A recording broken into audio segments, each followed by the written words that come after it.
Welcome back to another episode of What If Deku Was The Yamato, the battleship from the Second World War. This is part 3, and I'm your narrator, Discord, back with another part. Now, let's check on the to-do list for the day. What If Yamato Part 3, underway. Why is there a list for reactions for next week? Green Kenobi! Green Kenobi! What is it, Discord? Why do I have a list of When did you get my reaction to-do list? Nowhere. Excuse me, everyone, while I go strangle Discord. Dark Discord? Yes. I need you to take over for the meantime. I need to go murder Discord. He's not supposed to have that list. You're in charge, Dark Discord. I leave you to it. Snap! You're not escaping to that C dimension you dumped me in. Get back here! Well, I guess I'm in charge. Now, let's get right on into the video, because I don't want that happening to me, and frankly, they don't pay me enough as Dark Discord to do this stuff, and to deal with that.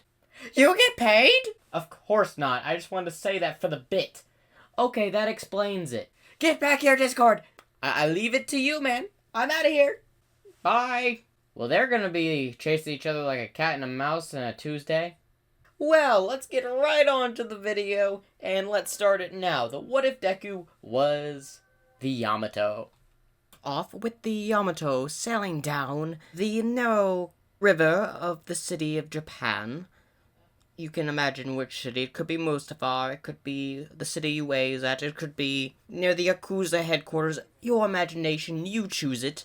And on the way down the canal, of course, people are just all gossiping about they're seeing a battleship going down the river. This does not go unnoticed, as the pro hero Eraser, who happened to be on patrol, noticed this. As he starts questioning, there wasn't supposed to be any type of battleships going through here, especially this late at night. As he goes towards the Yamato, as he gets closer, then notice that it's a very old model. An old model battleship. Wasn't that supposed to be outdated? As we go to the control room, where Izuku is currently sitting in the captain's chair. Alright, it looks like we finally managed to arrive in Japan. Why do I act like the crew is still aboard?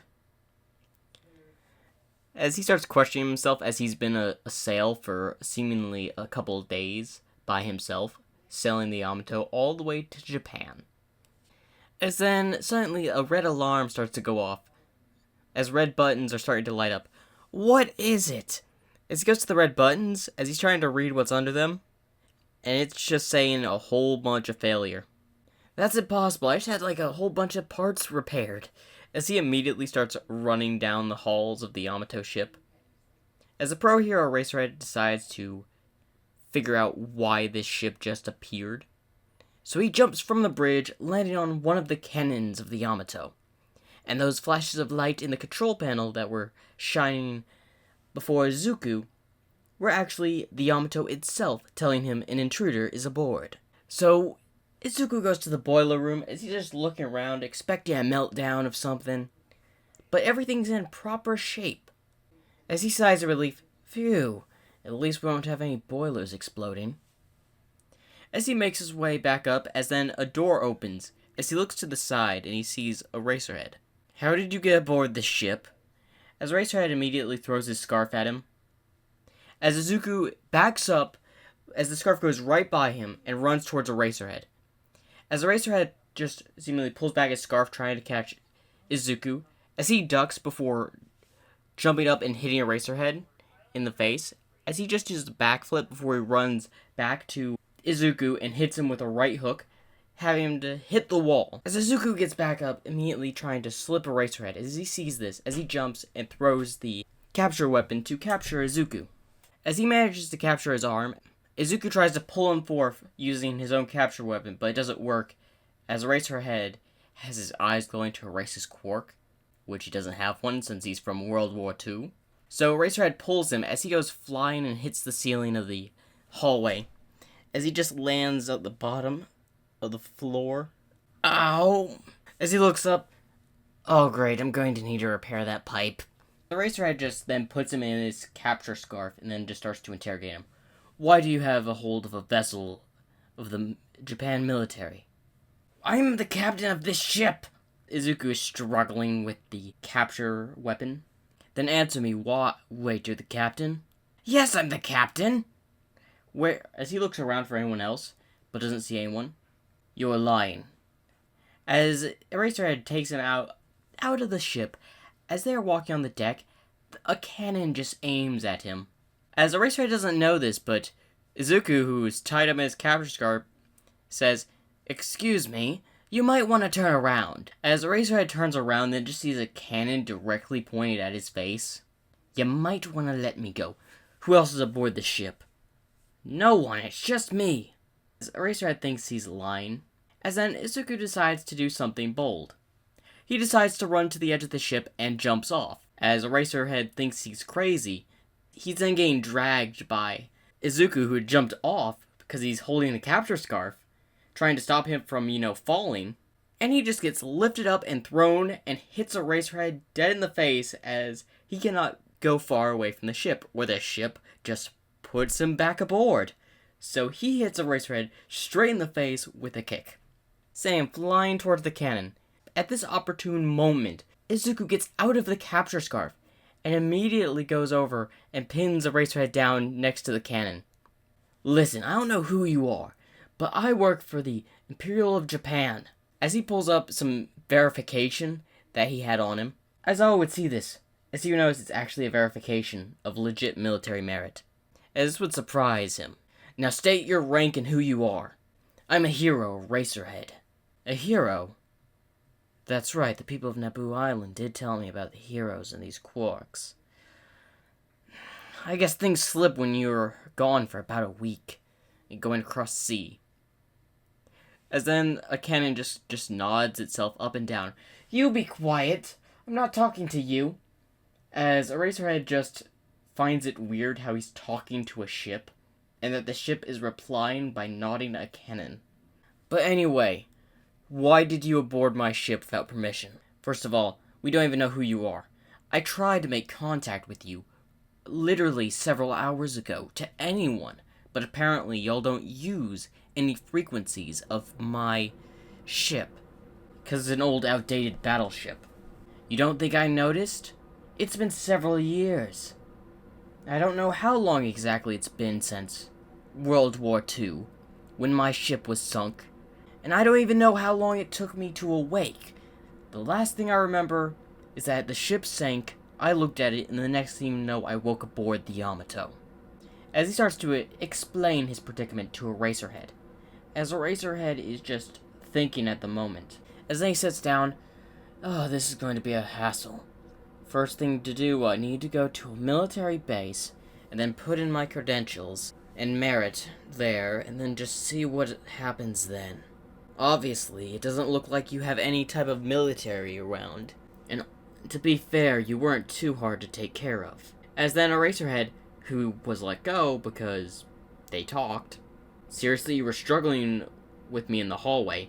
If it wasn't a narrow fight, I would have had you to the ground. I was the best fighter aboard the Yamato in hand-to-hand combat. Confined spaces with limited movement is really hard to maneuver certain abilities, especially when your opponent," referring to Eraserhead, "has a long-range weapon," referring to his capture scarf. "Very well, but I have a place that you can go, and it should be safe and you won't have any other intruders aboard your ship." "And where may this place be?"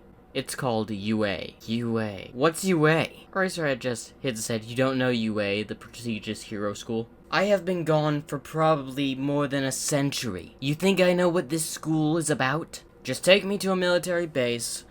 I will talk to military command, and I'll figure out where I stand then." "Yeah, but how did you perform that trick that you got aboard at the ship?" "Well, if you must know, I'm connected to this ship," as they're out on the deck still. "This ship and I are connected by some type of magic, I guess. Something out of this world, I presume. And I cannot step away from it unless the ship allows me. And the only time it allowed me to stray away from the ship was on Naboo Island. You mean the island that doesn't really have any heroes, except an old retired one? Precisely. So you want to continue this conversation aboard the deck. You would like to go to the control room where I can brew some coffee.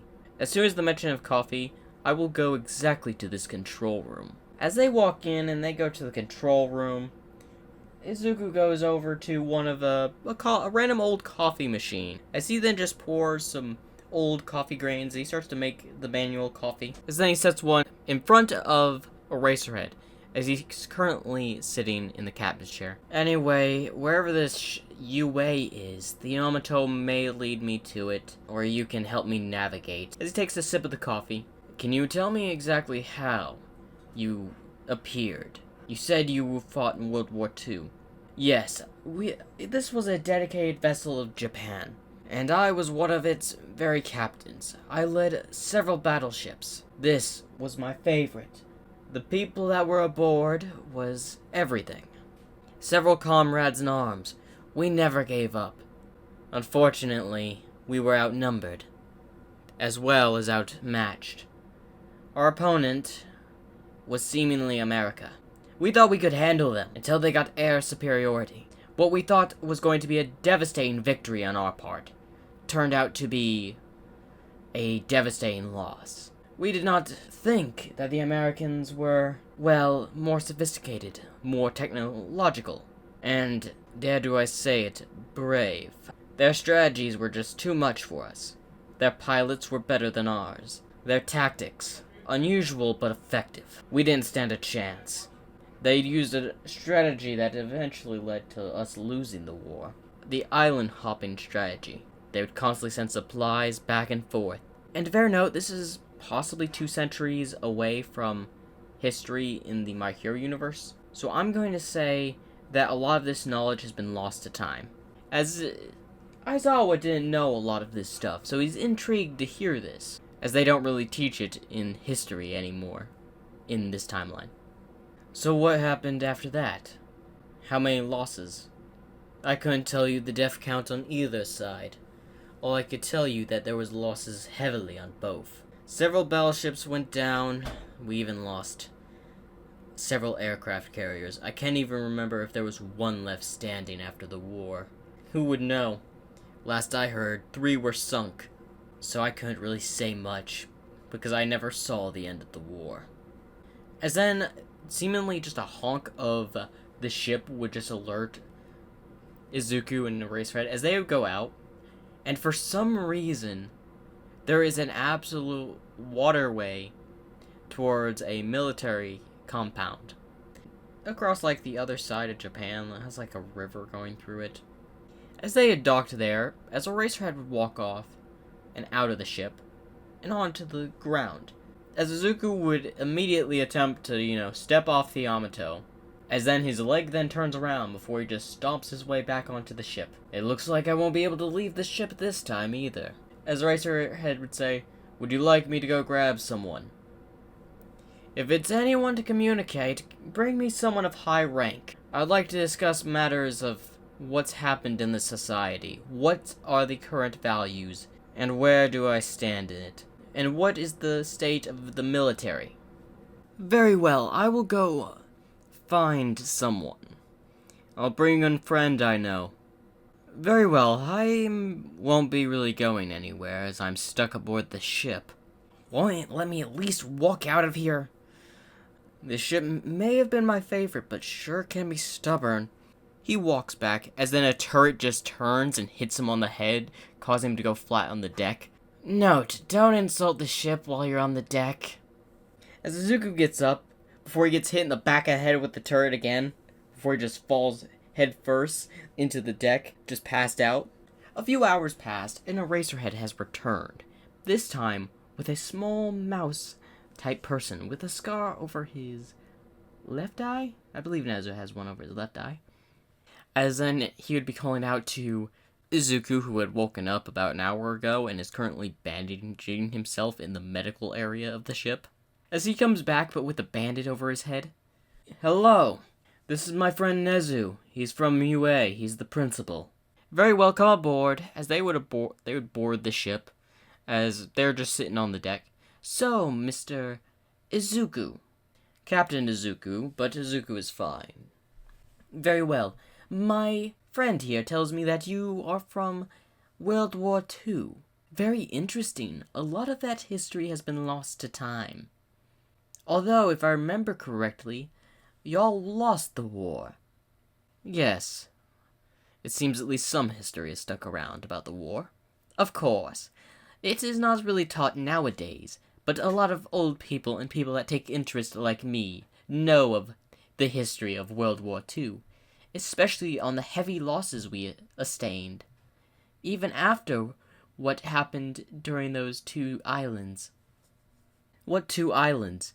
As then he would just be told about the bombing of the nukes going off in Japan. He would then say complexed, "Yeah, I heard a similar story back on Naboo Island, how we lost the war. Still a shame that I wasn't there for the end of it. I would have fought very bravely if it wasn't for me and the ship going down. May I ask, how did you reappear in this day and age? This ship is over at least 2 centuries old. How was it even working?" "I've got no question. It could have been done with one of your quarks, but I wouldn't understand how I would be here. Or it was done by some external force? Really, it could be anything. After all, from what I heard, this world has abundance of what y'all call quark users that have a mirage of abilities." "Yes, there's a lot of people with quarks. There is definitely probably one out there that may have been able to restore the Yamato to its former glory. But reviving a person is simply unheard of. At least from my point of view." "Well, apparently there is one. Or at least, maybe it was a sign from the gods? I don't know. I'm still having a very hard headache after the ship decided to basically knock me out." "Why did the ship knock you out?" "Good question, Eraserhead. Maybe it's because I said something that offended the ship? Like, as then he gets hit in the head once again as his face hits the deck. Okay, I won't repeat it." As Eraserhead helps him up, "Well, anyway, my predicament right now is I can't leave the ship. I would love to hear more about the society." "Well, let's go to the office of yours." "Captain's quarters would be fine." "And we can talk all about it." Very well. As they would go to the captain's quarters. And that is the end of the What If Deku Was The Yamato, Part 3. This is Dark Discord, and hopefully y'all enjoyed the story. I really hate having to narrate these stories sometimes for Discord whenever he gets seemingly into trouble with Green Kenobi. You've never once had to narrate before. Try again, I narrated for the Yamato. Before, remember? Right. Well, I better be back on the run. As then a rope would go around Discord's neck. You're not leaving. As he gets pulled off screen. Help me, Dark Discord! No, I'm currently ending this. I am done with your shenanigans, Discord. We're literally the same person. As he then just thinks for a moment. You're right. Why have I become all serious all of a sudden? Because I told you to. Ah! When did you get behind me? Weren't you dragging him off screen? I am always nearby, especially when I edit these stories. Oh, that's right. He then proceeds to grab Dark Discord's collar and then drag him off screen too. Hopefully you'll enjoy the video. I am about to launch Discord out of a volcano to the sun. No, not the volcano again! Who put you in a volcano the first time? No one? Okay. Hopefully y'all enjoyed. I'll figure out who launched him out of a volcano now. Apparently this is the second time he's being launched out of one.